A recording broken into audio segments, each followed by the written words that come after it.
সবাইকে আসসালামু আলাইকুম। ছেলের রিকোয়েস্টে আবারও আমাকে মিষ্টি আম বানাতে হলো।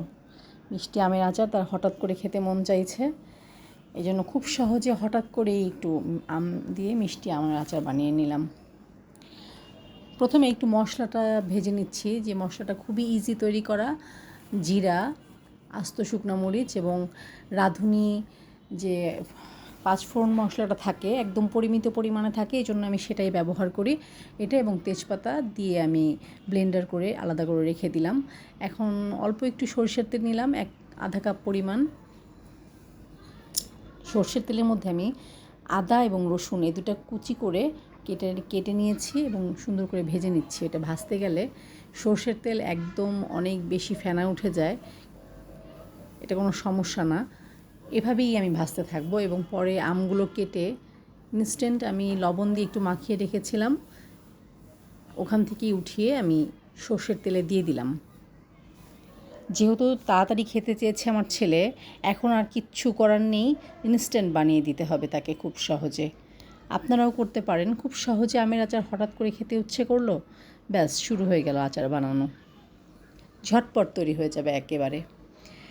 এখন আমার ঘরে থাকা কুসুরের গুড় ছিল, আখের গুড় যাকে বলে, ওইটা একটু শক্ত ছিল, আমি সেটাকে একদম গুঁড়া করে দিচ্ছি। এবং এটা যাতে ঠিকমতো মানে মিশে যায়, এই জন্য ভিনেগার ইউজ করছি। ভিনেগারের এই পানিটার সাথে ও একদম গুড়টা মিশে যাবে, যাতে আমের ভেতরে একটু সময় পায় ঢুকতে।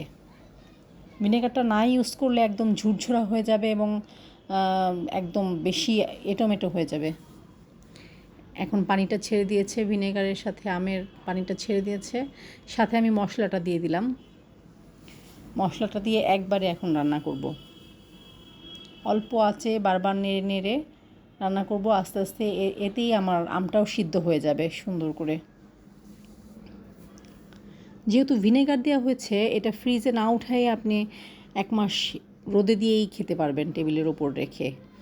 ফ্রিজে রাখার কোনো দরকার হবে না, ভিনেগার ইউজ করলে আম এমনিতেই নষ্ট হয় না। যেহেতু আমটা কাটার পরে আমি লবণ দিয়ে রেখেছিলাম, তাই এখন আর লবণ ব্যবহার করার কোনো প্রয়োজন নেই। এটা শুকানোও হয়নি, ইনস্ট্যান্ট কেটেই আচার বানানো হচ্ছে। এই আমের আচারটা একদম মিশে যাবে না, আস্ত থাকবে এবং আস্তে আস্তে নিয়েই খাওয়া যাবে সুন্দর করে। আস্তে আস্তে অনেকক্ষণ, প্রায় আধা ঘন্টা রান্না করেছি, 30 মিনিট চুলার উপরে আস্তে আস্তে রান্না করে শেষ করলাম আমের আচার।